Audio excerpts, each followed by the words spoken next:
Masayang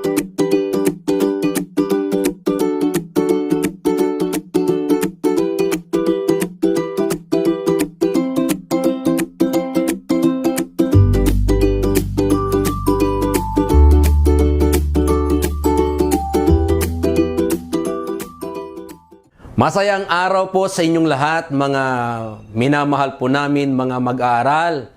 Muli nandito ang iyong lingkod, Brother John Rubino, upang magtuturo muli sa inyo sa Module 37. Nasa Matthew chapter 7 to 14. Pero bago po tayo magsimula, inaanyayahan ko po ang bawat isa na yumuko at manalangin. Dakilang Diyos, kami po ay nagpapasalamat sa araw na ito. Salamat sa buhay, salamat sa kalakasan, salamat sa pag-iingat po sa amin araw-araw. Salamat din, Panginoon, sa di mabilang na pagpapala mo po sa amin. Patawarin mo po kami sa lahat ng aming nagawang mga pagkakasala. At sa araw po na ito, na muli na mag-aaral kami ng iyong mga salita, basbasan mo at bendisyonan ang bawat manunood ngayon, O God, upang maunawaan po nila ang iyong mga mensahe, O Diyos, at may isabuhay sa araw-araw nilang pamumuhay. Pagpalain mo rin yung abang lingkod, Panginoon. Ito ang aming dalangin sa ngalan ni Kristo na aming Diyos at Panginoon. Amen. Amen. Umpisa na po natin. Ang unang lesson ay persistence. Anong ibig sabihin ng persistence? Ito po ang pagpapatuloy. Pagpapatuloy or hindi basta-bastang sumusuko. Hindi agad pinanghihinaan ng loob, kundi meron sa kanya yung pagpupursigi. Katulad na lang sa ating pag-aaral, di ba? Halimbawa, napakalayo ang inyong tahanan sa iyong eskwelahan. Kailangan maglakad ka pa ng 30 minuto or 1 oras na paglalakad. Pero dahil gusto mong makatapos, magpupursige ka, magtsatsaga ka sa paglalakad. Araw-araw, Lunes hanggang Biyernes, kinakailangan meron kang pagtsatsaga. Yung iba nga isa lang ang kanilang sapatos. Pero alam mo, hindi sila sumusuko. Kahit napupudpud ng kanilang sapatos, nagtsatsaga sila dahil meron silang mga pangarap. Ganyan, mga bata, ang pagpupursige. Persistence. Balik tayo sa Biblia. Effective prayer. Keep on asking God, and you will receive what you ask for. Keep on seeking God, and you will find. Keep on knocking, and the door will be open to you. Ito po ang isa sa katuruan ng ating Panginoong Hesukristo. Kapag magpatuloy ka raw sa pagtawag sa Kanya, makakatanggap ka. At sino man, sabi niya, nagpapatuloy sa paghahanap, makakatagpo siya. At ang sino man patuloy na kumakatok sa Diyos, ang pintuan ay bubuksan para sa Kanya. Anong ibig sabihin niyan, mga bata? Huwag po kayong tumigil. Magpatuloy ka. Huwag kang mag-give up. Ang isipin mo, meron kang Panginoong Diyos. Magpatuloy ka. Pangalawa, love. Pag pinag-uusapan ang pag-ibig, ano ang unang pumapasok sa isipan mo? Ay, alam ko yung mga kabataan ngayon, pag pinag-uusapan ng love, crush. Alam ko yung iba sa inyo, lalo na yung mga high school, ay, Diyos ko, ang dami ng mga crush. Anong ibig sabihin ng love? Sinabi dito sa unang sulat ni Apostol Pablo sa Korinto, ang pag-ibig ay matyaga at magandang loob, hindi mainggitin, hindi mayabang, di mapagmataas man, hindi magaspang ang pag-uugali, hindi makasarili, hindi magalitin o mapagtanim ng sama ng loob sa kapwa. Hindi niya ikinatutuwa ang gawaing masama, ngunit ikinagagalak ang katotohanan. Ang pag-ibig ay mapagpatawad, mapagtiwala, puno ng pag-asa, mapagtiis hanggang wakas. Napakaliwanag. Yan po ang sinasabi ni Apostol Pablo, ang tunay na kahulugan ng pag-ibig. Tignan natin, balik tayo sa Biblia. Golden rule. Sinabi niya sa chapter 7 verse 12, "Do to others whatever you would like them to do to you." This is the summary of the love of God. Okay, una, ang pag-ibig, sabi niya, kung ano ang gusto mong gawin ng iyong kapwa sa iyo, yun din ang dapat mong gawin sa iba. Halimbawa, anong gusto mong gawin nila sa iyo? Ayaw mo na kutsain ka. Ayaw mo na bulihin ka. Ayaw mo na nakawan ka. So, yun din ang gagawin mo sa kapwa mo. Yun din ang gagawin mo sa mga kaibigan mo. Yun din ang gagawin mo sa mga kapatid mo. Huwag mo silang kukutyain. Kung nakita mo maitim siya, huwag kang mambubuli na maitim siya. Kung nakita mong maliit siya, huwag mong kukutyain na maliit siya. Kung nakita mo na siya ay isang mataba, huwag mong kukutyain na siyang mataba. Dahil ayaw mong gagawin din nila sa iyo. Di ba? Yun ang tinatawag na pagmamahal, mga bata. Gusto mo na gawin nila sa iyo ang isang bagay na ginagawa mo rin sa iba. Pangalawa, the true family of Jesus. Sinabi niya dito sa chapter 12 verse 49 to 50, when Jesus was speaking to the crowd, his mother and brother want to speak to him. But he said to the disciples, "You are my brothers, for you did the will of Father in heaven." Habang nagtuturo ang ating Panginoong Hesukristo, sinabi sa kanya, "Guro, dumarating ang inyong mga kapatid." Pero sinabi ng ating Panginoong Hesukristo sa kanila, "Ang sino man nakikinig at gumagawa sa kalooban ng aking Amang nasa langit, sila ang aking mga kapatid."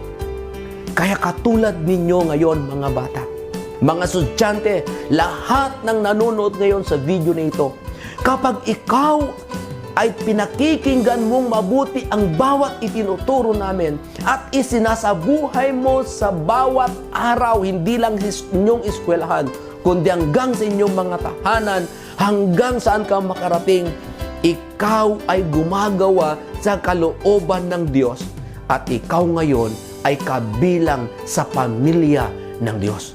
Paano? Ang sabi niya, paano natin masunod ang mga kalooban ng Diyos? Halimbawa, ikaw ang pinakamatalino sa school nyo. First honor ka. Manatili kang magpakumbaba. Huwag kang magyabang. Huwag mong bulihin o kutsain yung mga classmate mo na hindi marunong masyado. Ipagpasalamat mo sa Diyos dahil ikaw binigyan niya ng sapat na karunungan upang makakuha ng mataas na grado. Huwag mong ipagmalaki. Pangatlo, sa pag-ibig. The parable of the farmers is scattering seed. Jesus was telling about a farmer who planted some seed. Some fell on a footpath and the birds came and ate them. Means they hear the gospel and understand it, but the devil took it away. Others fell on shallow soil and they soon wilted. Means at first they received the message with joy, but they will wilt as soon as they had problem. Others fell among the thorns, means no crops produced, but other seed fell on a fertile soil and produce crops of 30, 60, and even 100 times means they accepted the good news and apply it into their lives.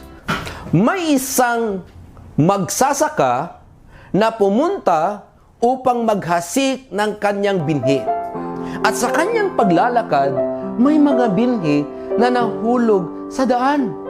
Pagdakay, dumating ang ibon, tinuka ang binhing nahulog doon. Ang ibig sabihin nun, mga bata, may mga tao daw na nandoon sa simbahan, masaya siyang nakikinig, pero paglabas niya ng simbahan, dumating agad ang demonyo or ang evil. Inagaw niya agad ang mga salita ng Diyos na kanyang napakinggan. Anong ibig sabihin nun? Nawala agad. Nakalimutan niya agad ang kanyang natutunan. Halimbawa, itinuro ng pastor, itinuro ng pare na sabi niya, magmahalan kayo. Pero paglabas niya ng simbahan, nakita niya ang kanyang kaway, sinuntok niya agad. Nawala na, inagaw agad ng kalaban ang salita ng Diyos na kanya napakinggan. Pangalawang binhi na sinabi niya, meron din mga binhi na nahulog doon sa may batuhan. Tumubo ang binhi.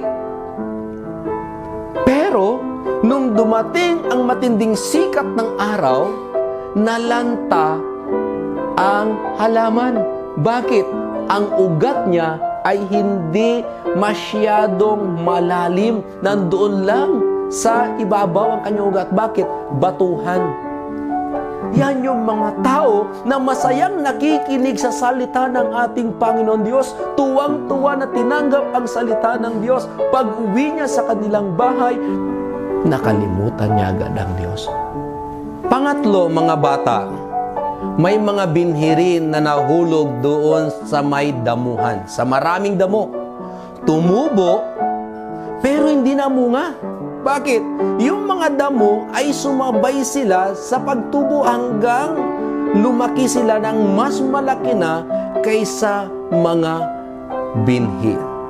Ang ibig sabihin niya, mga bata, ay yung mga tao na masayang nakinig sa mga salita ng Diyos, pero hindi nila isinasabuhay.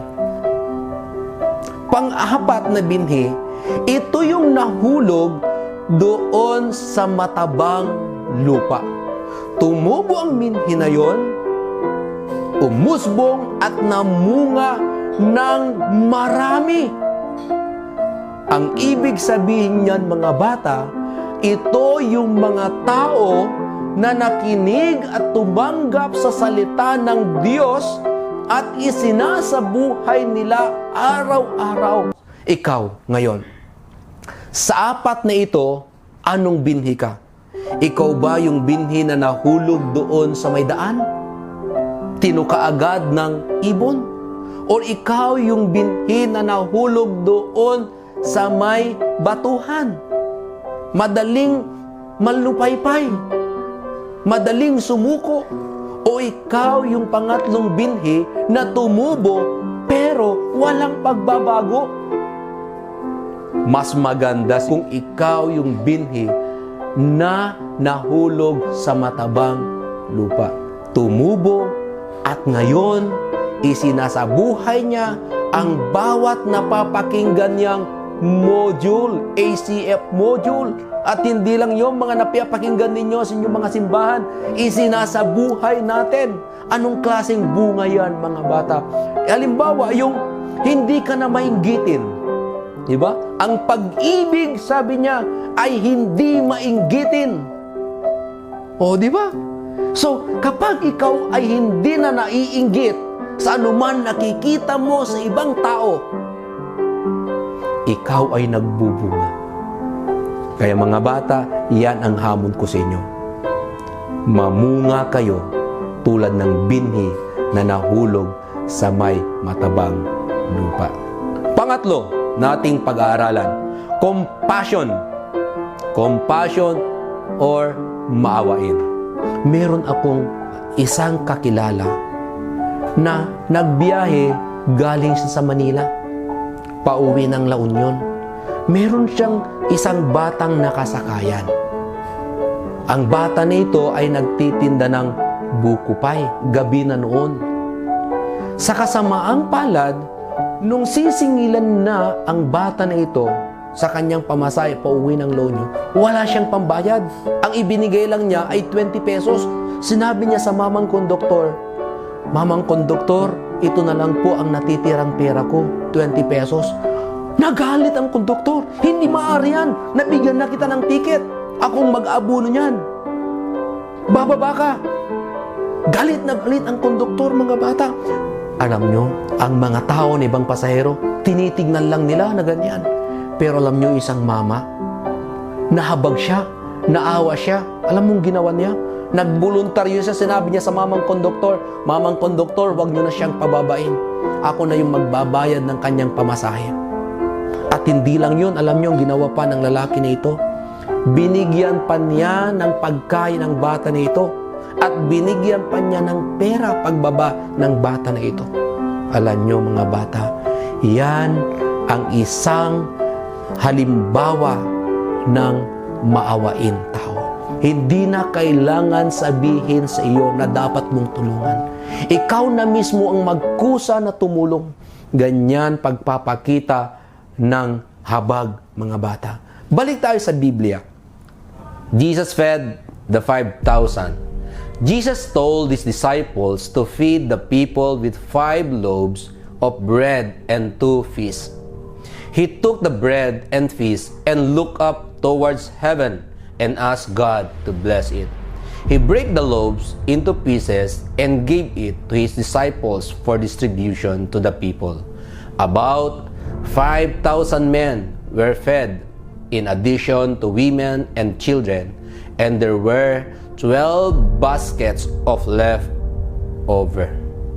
So number 6, Jesus feed the 4,000. The people has been with Jesus for 3 days, and he feels sorry for they have nothing to eat. They have 7 loaves and few fishes only. Then Jesus thanked God and broke them to pieces, and he started to distribute to 4,000 men, in addition to all women and children, and there were still 7 baskets left over.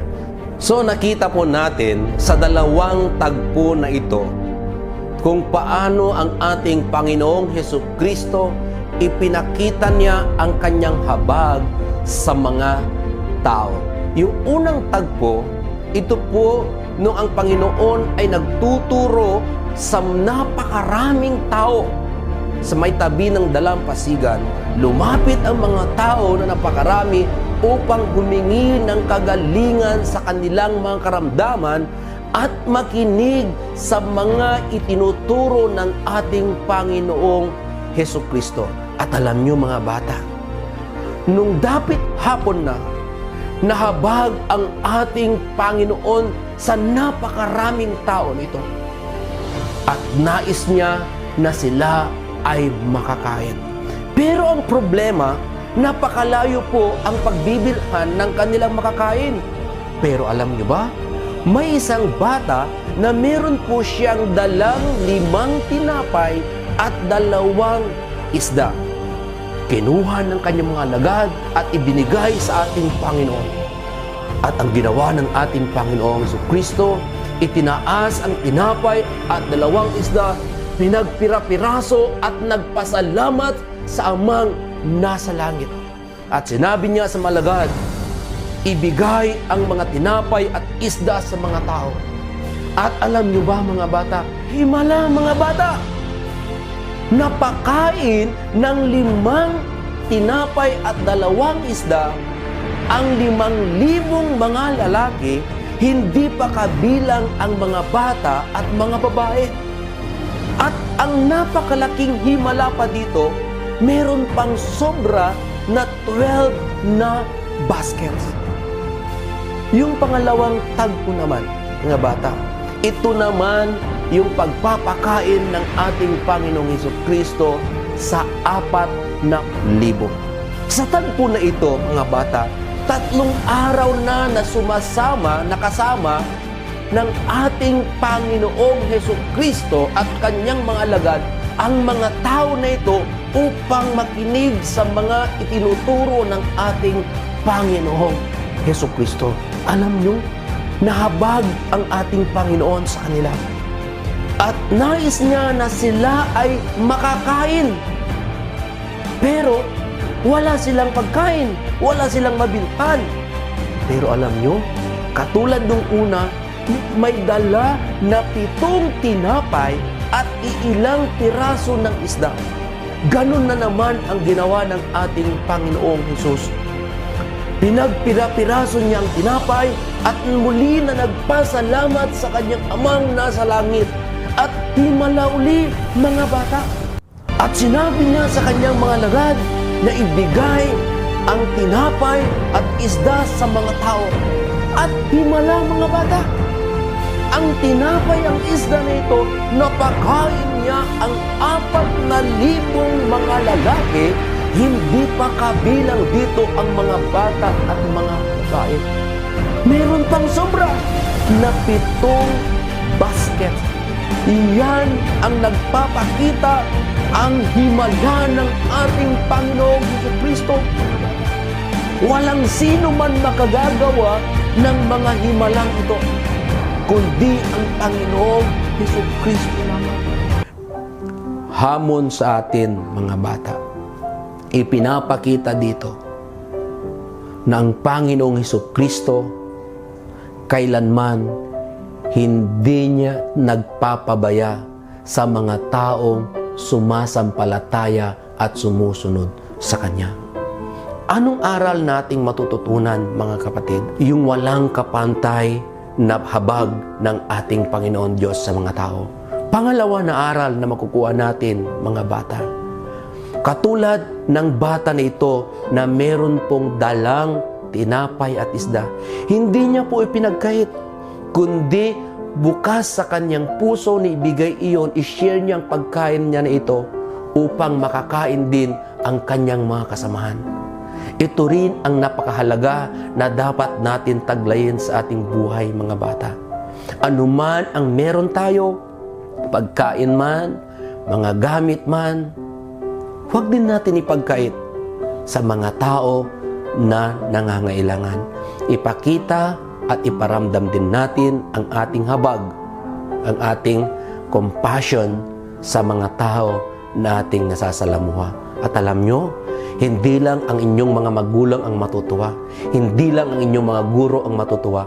Ang higit sa lahat na matutuwa ay ang Diyos na pinagmumulan ng lahat-lahat na meron tayo. Pang-apat, faith or pananampalataya. Anong ibig sabihin ng pananampalataya? Sinasabi dito sa Hebrew chapter 11 verse 1, ang pananampalataya ay pagtitiwala na mangyayari ang ating inaasahan at katiyakan tungkol sa mga bagay na hindi nakikita. Ito po ang ibig sabihin ng pananampalataya. Nagtitiwala ka na mangyayari ang iyong inaasahan. Nakatitiyak ka na mangyayari ang isang bagay na hindi mo nakikita. Katulad na lang ang iyong future, ang inyong mga pangarap. Ano bang pangarap mo ngayon? Ano bang pangarap ninyo? Gusto nyo ba na balang araw magkaroon ka rin ng magandang tahanan tulad ng mga ibang mga tao? Balang araw, gusto mo rin ba magkaroon ng sasakyan na maganda tulad ng mga ibang nakikita natin? O balang araw, gusto mo rin bang makasakay sa magandang eroplano? Marami po tayong mga pangarap. Hindi natin nakikita yon. Ang nakakakita lang ang lahat ng yan ay ang Diyos. At ang nagbibigay lang ng katuparan sa lahat ng pangarap na yan ay ang ating Panginoong Diyos. Walang tao na nakakaalam sa mangyayari sa ating mga kinabukasan. Kahit sinong pinakamatalino sa mundo na ito, kahit yung mga manghuhula na sinasabi nila, hindi nila alam ang iyong kinabukasan. Ang nakakaalam lamang ay ang Diyos. Sa lahat ng mga pangarap na iyan, pinapangarap mo, nakatitiyak ka na mangyayari ang lahat ng ito. Bakit? Makapangyarihan ang Diyos na iyong pinagdadasalan. Yung mga buhok mo nga alam niya kung ilan ang bilang. Yung iniisip mo ngayon, alam niya. Yung iisipin mo bukas, alam ng Diyos. Yung mga pangarap mo pa kaya, anong dapat mong gawin? Magtiwala ka. Yun ang pananampalataya na mangyayari ang mga pinapangarap mo. Magtiwala ka na mangyayari ang iyong inaasahan. Balikan natin sa Biblia.